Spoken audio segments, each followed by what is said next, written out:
Pada tanggal 16 Maret 2020, pemerintah Swedia resmi menutup pembangkit listrik batubara terakhirnya. Hal ini menandakan komitmen kuat pemerintah Swedia terhadap The Swedish Climate Policy Framework, suatu kerangka kebijakan yang menargetkan nol emisi pada tahun 2045. Kerangka kebijakan tersebut disetujui Parlemen Swedia pada tahun 2017 yang di dalamnya terdiri dari Undang-Undang Iklim, Target Iklim, dan Dewan Kebijakan Iklim. Climate Act Swedia memiliki target yang jelas sebagaimana berikut. Kebijakan ini tentu bukan tentang lingkungan saja, tetapi juga mencerminkan proses demokrasi sosial. Demokrasi sosial menggabungkan peran aktif negara dalam ekonomi dan kesejahteraan sosial. Ada 3 pilar utama dalam demokrasi sosial, yakni keadilan sosial, peran negara dalam ekonomi, dan solidaritas. Hal itu benar-benar tercermin dalam Climate Act Swedia.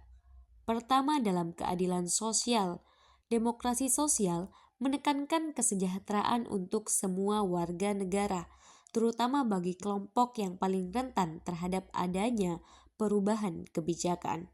Dalam kebijakan iklim ini, kelompok pekerja di sektor energi batubara yang terdampak oleh penutupan industri tidak dibiarkan begitu saja. Pemerintah memastikan adanya kompensasi dan pelatihan sehingga mendorong kesejahteraan bagi mereka. Ini adalah contoh konkret bagaimana keadilan sosial dipraktekkan melalui kolaborasi antara negara dan aktor masyarakat. Kedua, peran negara dalam ekonomi. Demokrasi sosial memberikan wewenang kepada negara untuk campur tangan secara aktif dalam ekonomi guna melindungi kepentingan publik. Dalam konteks Climate Act Swedia ini, pemerintah melalui kementerian terkait bertanggung jawab mengatur industri yang menghasilkan emisi-emisi tinggi dan mendorong investasi besar-besaran dalam teknologi energi terbarukan. Negara menjadi aktor kunci dalam merancang transisi energi, dan ini mencerminkan peran utama negara dalam ekonomi sesuai dengan prinsip demokrasi sosial itu sendiri. Ketiga, solidaritas. Demokrasi sosial berlandaskan pada semangat kebersamaan dan memastikan tidak ada yang tertinggal.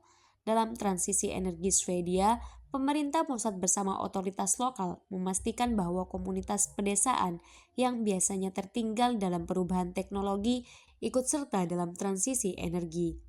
Investasi besar-besaran dilakukan untuk membangun infrastruktur energi terbarukan di daerah-daerah terpencil.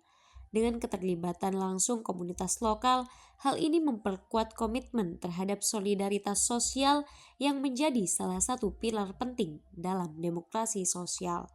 Selain substansi kebijakan, proses pengambilan keputusan dalam demokrasi sosial juga sangat penting. Dalam sistem demokrasi parlementer Swedia, pembuatan kebijakan ini melalui proses yang kolaboratif antara eksekutif, legislatif, parlemen atau Riksdag, dan yudikatif. Hal ini tentu memastikan transparansi, akuntabilitas, dan legitimasi dalam setiap keputusan kebijakan.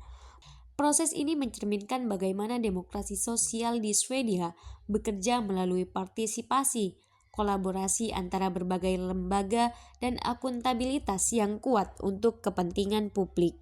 Dengan kerangka ini, Swedia menunjukkan bahwa transisi menuju nol emisi tidak hanya mungkin untuk dicapai, tetapi juga dilakukan dengan cara-cara yang adil, inklusif, dan sesuai dengan nilai-nilai demokrasi sosial.